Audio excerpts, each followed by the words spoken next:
Well, it comes that time of year again when the lights go up in Orchard Road, right? The strains of familiar carols can be heard in the shopping malls, and people busy themselves with parties and presents. Now, this year's celebrations, I think, are going to be especially significant because there has been a 2-year break due to the pandemic, right? And but once again, Orchard Road will be transformed for 7 weeks into a dazzling 3.1-kilometer Christmas wonderland with light displays, musical entertainment, fun rides. And this year, the light-up was officially kicked off. The light-up ceremony was kicked off by none other than the president herself, President Halimah Yacob. And the theme was very interesting. The theme was, give thanks and rejoice. Give thanks and rejoice. That sounds so Christian, doesn't it? I mean, it could well have been the title for our sermon series. And isn't it interesting that despite all the secularization, despite all the commercialization, the world still connects Christmas with hope and joy. And that is why during this season, every year, we also run a Christmas series because Christmas is really a time for us to give thanks, to rejoice, and to refresh our faith. Now, in this series, we want to address 2 groups of people. And first, we want to point you to those of you who are not yet followers of Jesus Christ. If you are among us, we welcome you. We hope that you stay with us through this Christmas series because we want to point you to the true meaning and the origin of Christmas that has been hijacked by the world and reduced to little more than just merrymaking or maybe just gathering with friends and families, or at the very most, being kind and generous to the people around you for a week or 2. Okay, after that, you can go back to being your true selves. But secondly, we want to encourage those of you who are Christians as well to meditate on the significance of the first Christmas, to once again be caught up in the marvel and the wonder of Jesus' birth so that we may return to our first love for Him. We want to renew our trust in Him so that we may live every day of the coming year as if every day is Christmas Day. This year, we're going to do something different and special, different from our usual Christmas series. This year, instead of anchoring each sermon on a Bible text, that we usually do, we are going to examine some of the most well-known and beloved Christmas carols. Because unlike jingle bells, carols are rich in biblical content, and there is much that we can learn from them. So it's a great pity, right? Every year, we just sing them once and forget about them after that. This year, we are not just going to sing them, we are going to study them as well. And I'm sure we're blessed as we do that. Today, I want to begin by looking at one of the most well-known and beloved carols sung by not just the masses, but by many well-known secular singers as well. For example, Mariah Carey's rendition of that song on YouTube has an incredible 97 million hits. Just mind-blowing when you think about it. And it's a Christmas carol. It all started in 1847 with a Frenchman named Placide Cappeau, who was approached by his parish priest to write a poem to celebrate Christmas Mass. And Cappeau was very surprised because, he's not the typical person you go to for such thing. He was a backslided Roman Catholic. He seldom attended church. But although he was surprised, he set himself to the task. He was a wine seller by occupation. So you can say that his composition was spirit-filled from the start. Cappeau wrote the poem, and then he approached his friend, Adolphe Adam, to set it to music. Adam was a Jew, and being a Jew, he of course, to him, Jesus is not the Messiah, the Savior. He did not believe in the lyrics, but he agreed to do it for his friend. And in just 3 weeks, he produced the musical score that we know and love and sang today. Now, it is believed that Cappeau kept Adam's Jewish religion a secret from the parish priest to avoid controversy. Now, that this is actually written by a Jew who does not believe in Jesus. Anyway, the priest receiving it was thrilled by the outcome, and the song was sung less than a month later at Christmas Mass, at the midnight Christmas Mass, and it became an instant hit. Now let's turn to the lyrics of the song. The song has 3 stanzas with 8 lines, all about the Christmas event, with the last word of every alternating line rhyming with each other. Okay, if you sing it, it may not be so obvious. When you look at the lyrics, you realize that every alternate line actually ends with a rhyming word. Now, the 8th line is repeated last time as the 9th line as a stirring call, a stirring call to worship Jesus as King. So, a very structured and beautifully written composition. Now, the first stanza, let's begin. Look at it. The first stanza tells us that Christmas is a call to hope. A call to hope.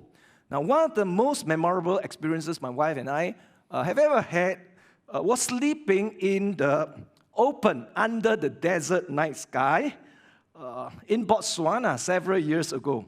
Now, they actually built a platform and they set the bed on this high wooden platform to keep us safe from wild animals, kind of lah. But it was still a rather kind of a scary experience because it was pitch dark. Okay, it's hard to imagine that living in Singapore. Okay, we don't have that experience in Singapore, but down there it was so black, so dark, even when you put your hand out in front of you, you cannot see it, right? And the only thing that was visible were the stars. We hardly get to see that in Singapore because of light pollution, but out there in the wilderness, you can see them by the thousands, blinking against the inky blackness of space. And it was a powerfully spiritual experience. Because all of us naturally feel uncomfortable in the darkness, right? Darkness symbolizes despair, uncertainty, and danger. And light is the only thing that can pierce darkness, that can dispel darkness. And hence, light comforts and assures us. Light represents hope. This theme of light shining and breaking through the darkness forms the setting of the song. Okay, let's read the first stanza. It says, "O holy night, the stars are brightly shining. It is night of our dear Savior's birth. Long lay the world in sin and error pining, till it appears and the soul felt its worth. A thrill of hope, the weary world rejoices, for yonder breaks a new and glorious morn. Fall on your knees, O hear the angels' voices. O night divine, O night when Christ was born, O night divine, O night divine." The birth of Jesus Christ, the first Christmas, was like a star shining brightly in the darkness. Jesus' coming brought hope into a broken world. Every day we hear bad news, right? Most news is bad news. Every day we hear bad news about wars, terrorism, crime, corruption, injustice, inequality, disasters, environmental destruction. The world is clearly a broken place. That's the kind of world we live in. And although in Singapore, we are very blessed, we have spared a lot of that brokenness, but we are not immune from it. My wife was having a conversation a few days with a group of young people, and they were having a lively debate about a current issue, okay, whether courting couples should apply for BTO flats together when they have not yet been engaged. And in fact, when many of them are not even sure whether that's the right person. They're right for each other as life partners, but they have this debate about whether to go and apply for BTO flats. It's very interesting, and I'm not telling you here, guys, whether to go and BTO or not go and BTO. That's a Singapore question, right? Before you are engaged. Now, all I want to point out is this, that none of us, I think it's fair to say, none of us will be doing this if we are not driven by fear. And we are fearful because we know that in the world there is great inequality. And we are terrified that we will fall further and further behind if we don't act fast to secure our position. Now we'll all become homeless, right? Instead of hope, our lives are very often dominated by fear, subconsciously or consciously. And that's just a small manifestation of the brokenness of the world that we live in. And the song says, "Long lay the world in sin and error pining." Now, Christianity tells us that the reason we live in a broken world is because of sin. The word pining means to long, to yearn, to ache desperately for something that you want. And I think that idea comes right out from the Bible. If you read Romans chapter 8, verses 19 to 21, says, "For the creation, the whole world, waits in eager expectation for the children of God to be revealed." Okay, meaning when Jesus comes back and all of us will be fully adopted as revealed as the children of God. those who first have trust in Jesus Christ. For the creation was subjected to frustration, not by its own choice, but by the will of the one who subjected it, in hope. Okay, that's where you get it. The hope, pining. The creation itself is pining. It hopes that it will be liberated from its bondage to decay and brought into the freedom and glory of the children of God. And this lyrics, this verse and the lyrics is telling us that all creation, including you and I, know instinctively that life is not meant to be like this. Life is not meant to be filled with fear, anxiety, despair, insecurity, loneliness, pain, and dysfunction. Creation was made. Somehow we have this inkling inside us that creation was actually made perfect. It's meant to be perfect, but it has been broken. And it has been broken, the Bible says, by our sin, and deep down inside we yearn. Okay, this is frustration, this is longing, this is pining. We yearn to be restored to a perfect world and to become perfect people. And that is why Christmas is so precious, right? Because like a star shining brightly in the darkness, the coming of Jesus offers hope in a hopeless world. Christmas, the first Christmas, is a fulfillment of God's promise that He has a plan.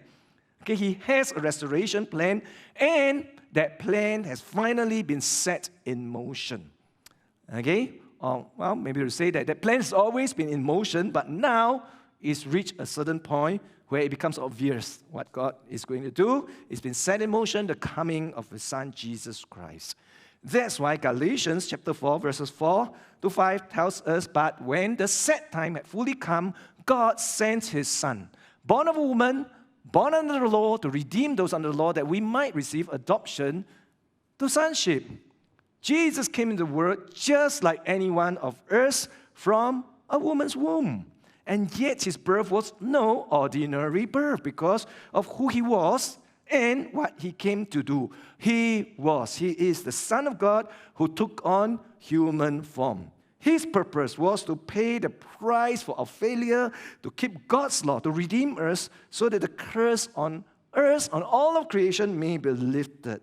The Son of God became a man. That's what C.S. Lewis says. The Son of God became a man so that man may become sons of God. Now, I love the words, for yonder breaks a new and glorious morn. If you think about it, the day after Jesus was born, that day was just like any other day. Right? And yet, it was a brand new day.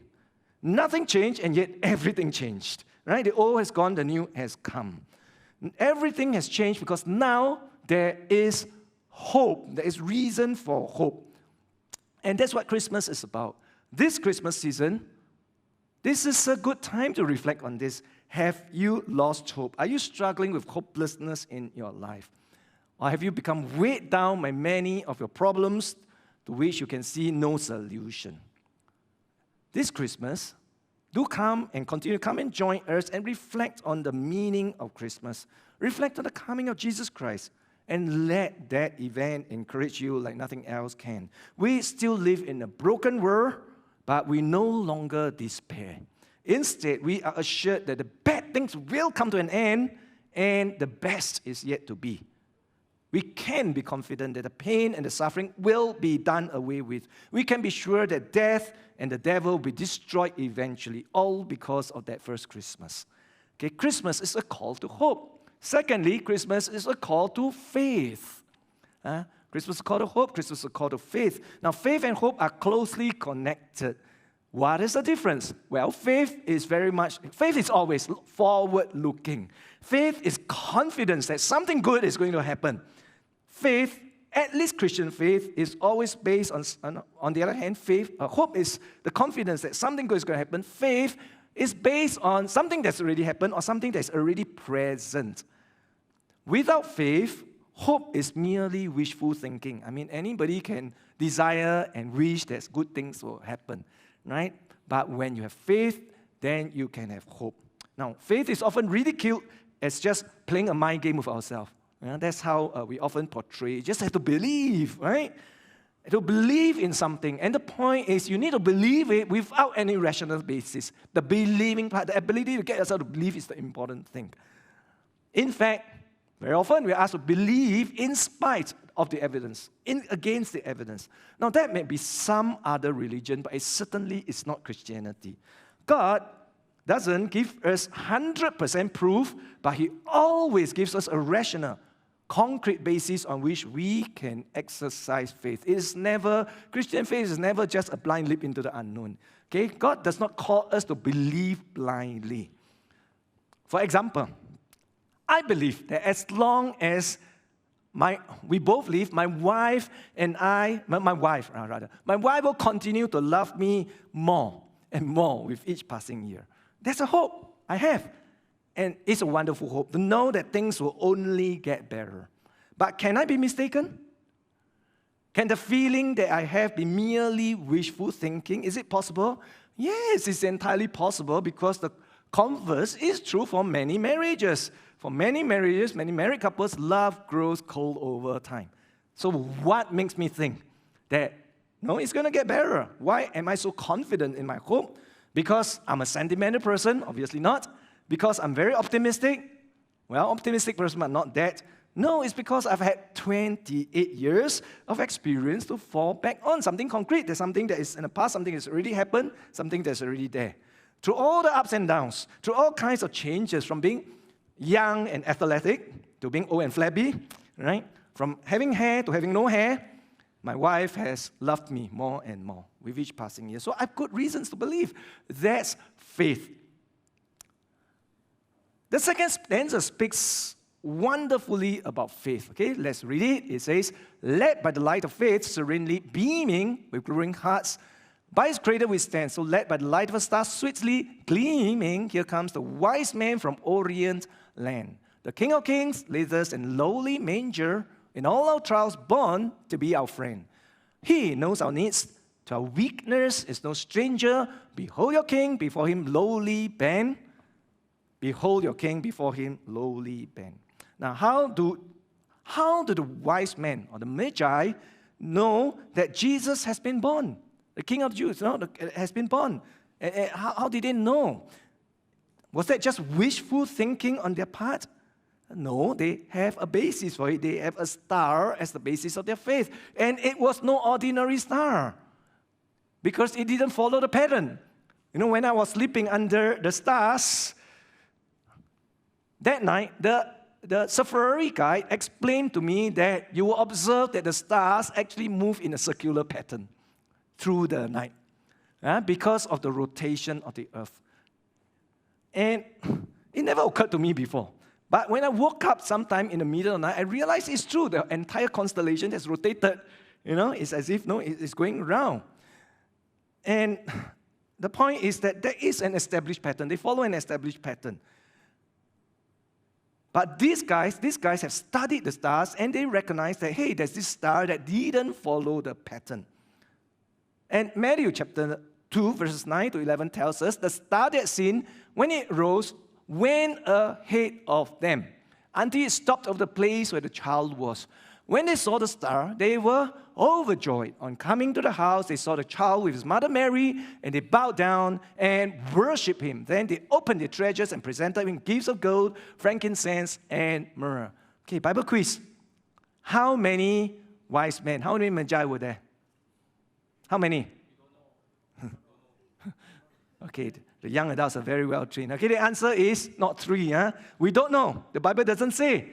Okay, traditionally, we always say 3 wise men, only because it's just inferred, because there were 3 gifts given to Jesus. Bible doesn't actually say that.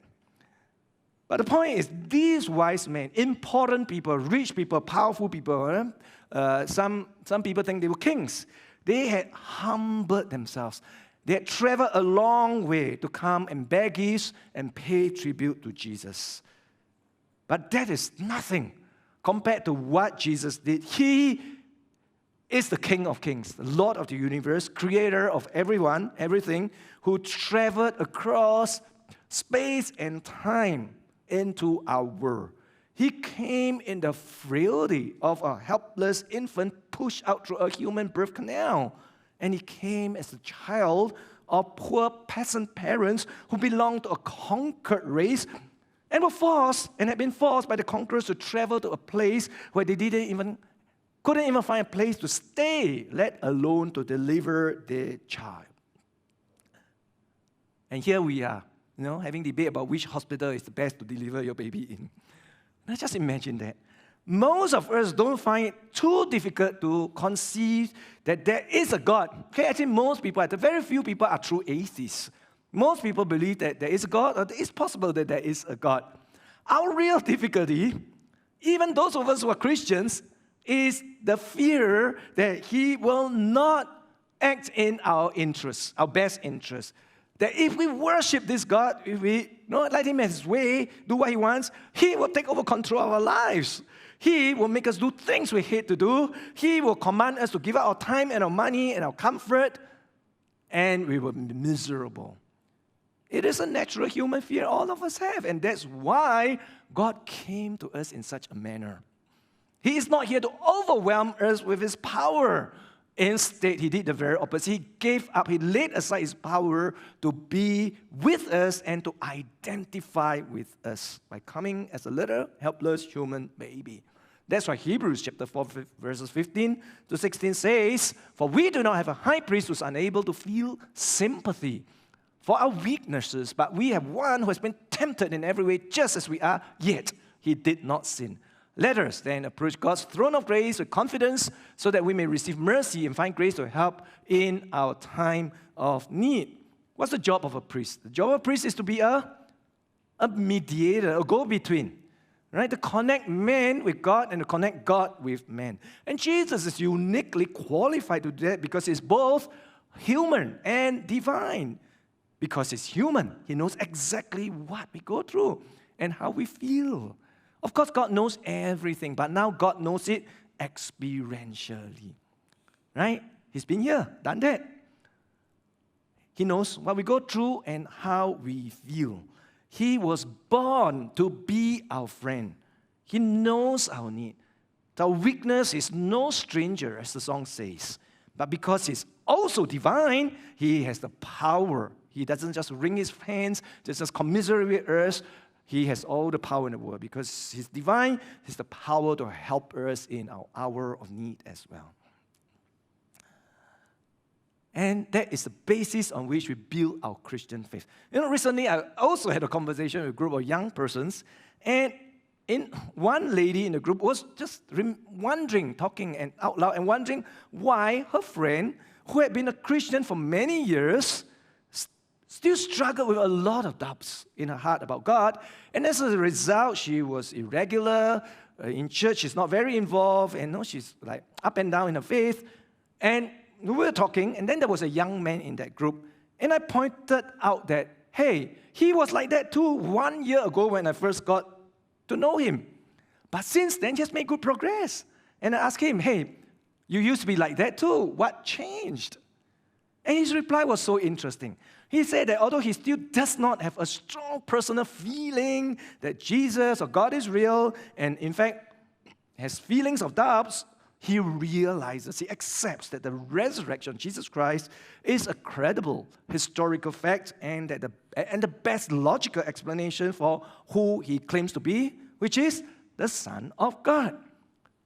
So because of that, he could exercise faith on that rational basis. And since Jesus is real, he can begin to follow him and obey him despite his feelings, which often tell him otherwise.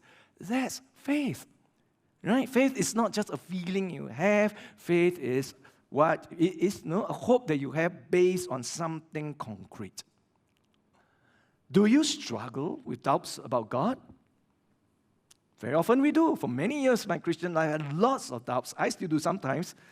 Whether the doubts were God's existence or God's goodness. If that's the way you feel, that's the questions you have, you are not alone, I assure you. But just as the resurrection enables us to have faith that Jesus is indeed God, as he claims to be, the incarnation, the coming of Jesus in the form of a human being, enables us to have faith that God is for us, not against us. He's not here to overwhelm us, overpower us, take over control of lives. He's here to be with us. He's here to identify with us and to help us. Because of Christmas, we don't have to give in to our fears and our doubts. Christmas is a call to not just hope, but also faith. Finally, Christmas is a call to love.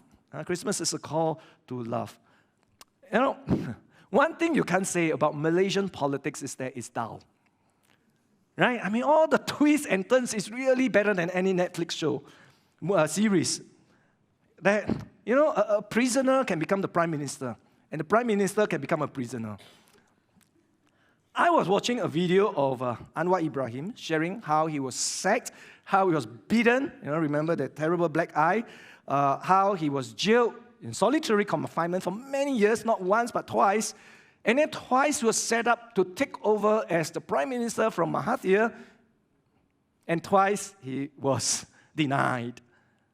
Now he is the prime minister, and instead of retaliation, he has so far extended an olive branch, you know, to those who had caused him so much suffering, including to Mahathir. Now, maybe some of you are cynical, and you think that this guy is just playing his political cards shrewdly. But the point is this, listen, to Malaysians, his selfless response, okay? His willingness not to wield his power for his own benefit, his selfless response, will no doubt inspire Malaysians to put aside their differences and unite for the good of the country. That's what unity, that's what peace requires, for people to be willing to lay down their rights. Without that, there'll never be any peace. And the third stanza of the song deals with something. We didn't get to sing it, right? And most of us are unfamiliar with it, but it deals with something that, no, it deals with this. It talks about the effect that Jesus' coming should have on us. So let's look at this one. Okay? Truly, he taught us to love one another. His law is love, and his gospel is peace. Chains shall he break, for the slave is our brother, and in his name all oppression shall cease. Sweet hymns of joy in grateful chorus raise we, let all within us praise his holy name. Christ is the Lord, then ever, ever praise we. His power and glory evermore proclaim, his power and glory evermore proclaim. Shortly after this carol was first sung in France, as I told you, it was banned by the church because the writer, Capot, joined a political, first, this guy doesn't come to church, right? Secondly, he joined a political movement that the church disapproved of and probably discovered the music was composed by a Jew. And so the church banned it. Okay, other people continue to sing it in private.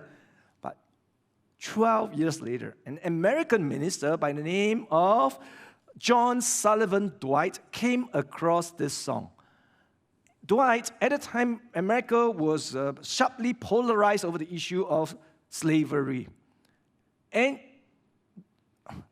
Dwight supported the abolition of slavery. And he, because of that, these words touched his heart. And he realized that, hey, this is useful. So he translated it to a modern English version. And it took off and continues to be hugely popular today. Christmas is a powerful call to love one another. Jesus is a God who emptied himself to come to earth as a human, but his downward journey didn't stop there. Philippians chapter 2, verse 5 says, in your relationships with one another, have the same mindset, have the same attitude as Christ Jesus, who, being in very nature God, did not consider equality with God something to be used to his own advantage.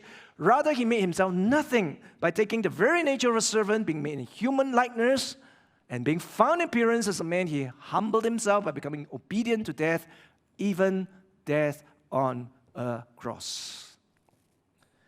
The king laid aside his glory to be a servant, a slave, actually, literally. He came to serve us, to the point of dying on a shameful, painful cross for our sake. You know, we often focus on how Jesus makes peace between God and man, God and us, because he absorbed God's anger against our sin on our behalf. But the point of this passage is not that.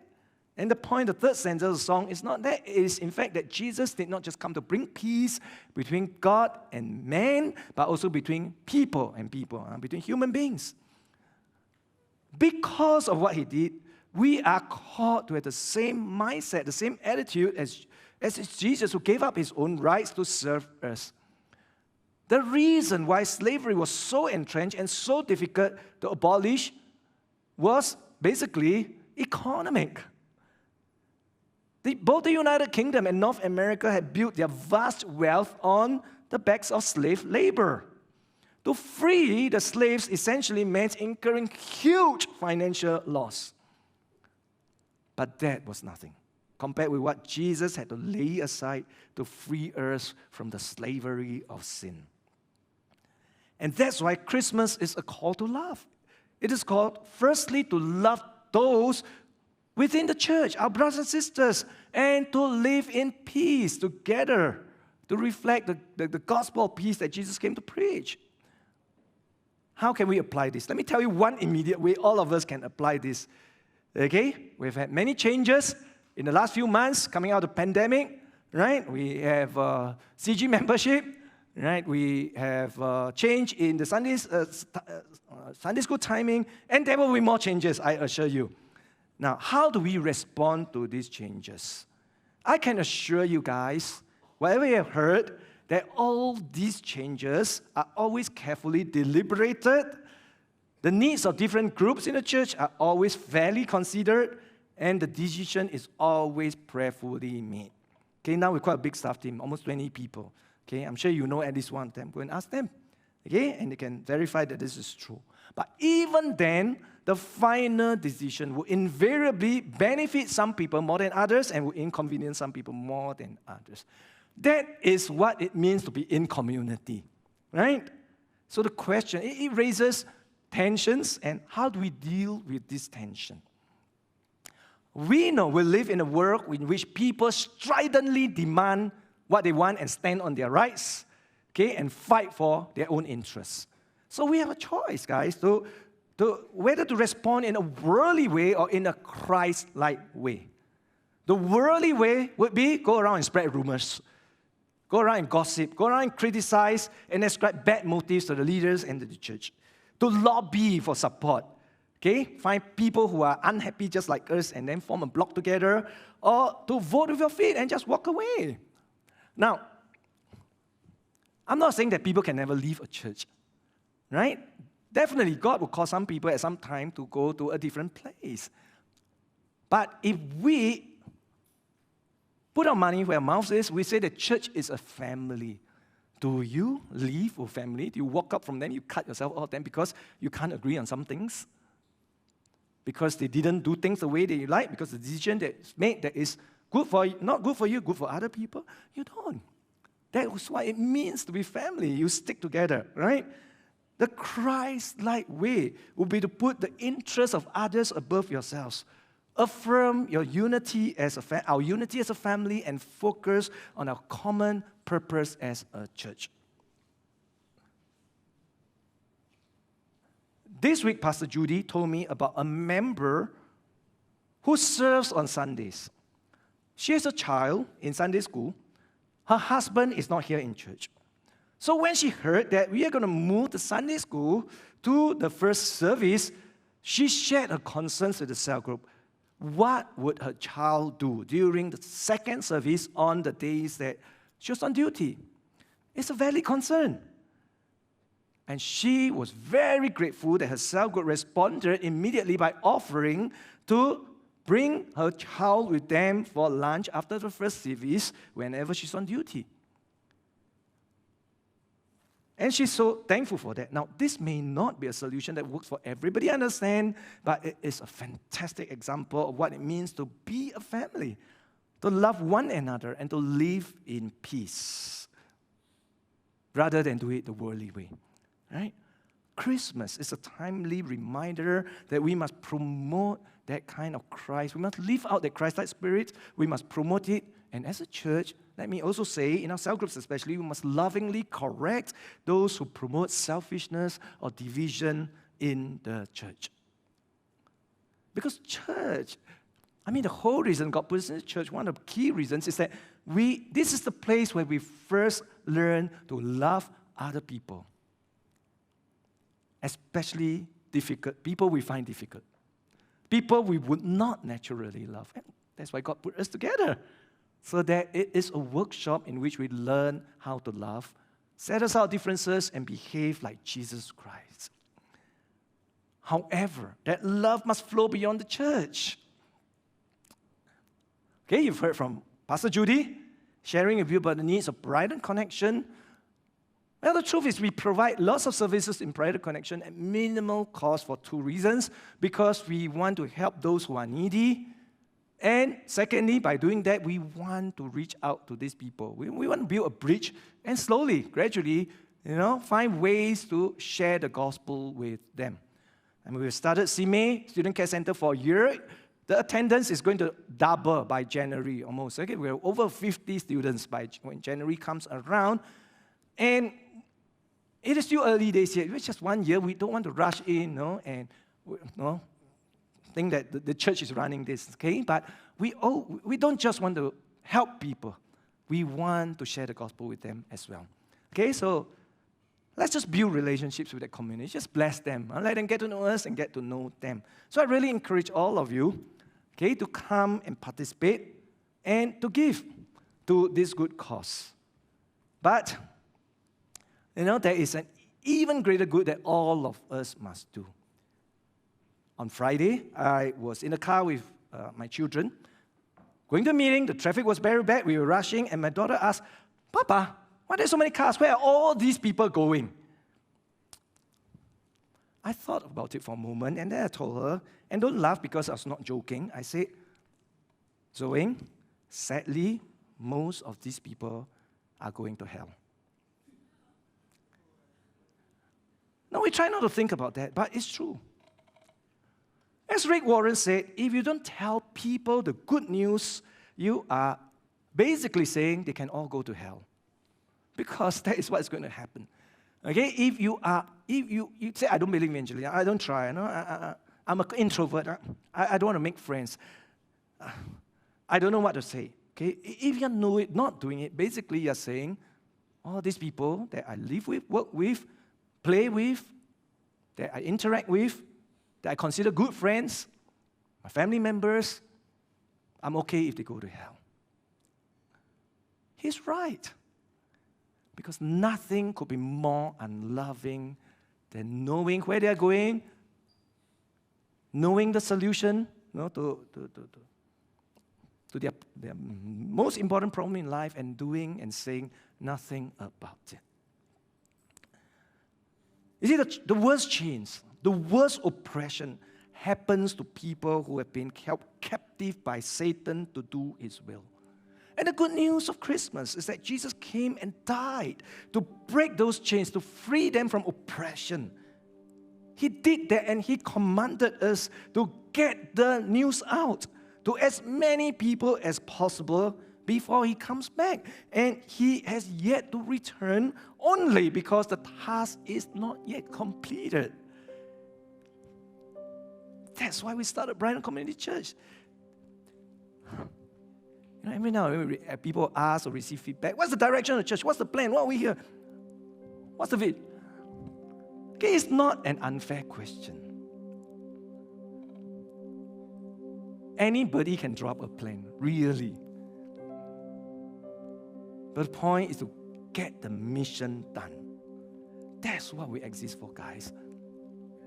We are here to reach the unsaved. We are here to fulfill the Great Commission. And if you don't buy into that, if that does not grip you, if the love of Christ has not softened your heart so that you have a passion for the lost, if you are still always asking, how can church serve me better? How can I run this better? How can we benefit more? How can I do more Bible study, get deeper in the Word? That's your primary concern. All I can say to you is that, look, this church will not meet your desires. That's not what we're here for, guys. We're here to reach the lost for Jesus Christ. And to turn them, with God's help, into disciples of Jesus Christ. But we got to reach people before we can make disciples. All of us in this church, we already received salvation. Compared to people out there, we already know so much more about God than they do. the great need, the urgency of the hour is not how can I, gain more knowledge, but how can I fulfill the Great Commission? Listen, guys. 3 years have passed since the pandemic started. It seems we have gotten over the worst of it. Most of you think so anyway, given how passionately everyone is doing revenge traveling. And that's fine, okay? But let's go back to the job also. Let's go back to the job of sharing God's love with people who need it most. Let's share the gospel with our loved ones and our friends. Let's get back to inviting them to come back to church any given Sunday. Life has gotten back to normal in most ways for us, right? But one thing has changed. Before pandemic, every week we have lots of friends. We have hundreds of friends, 600-700 visitors every year. Now on many weeks we have 0. So something has not returned. This is a good time to get started, guys. No better time to get restarted than this Christmas season, because Christmas is a call to love.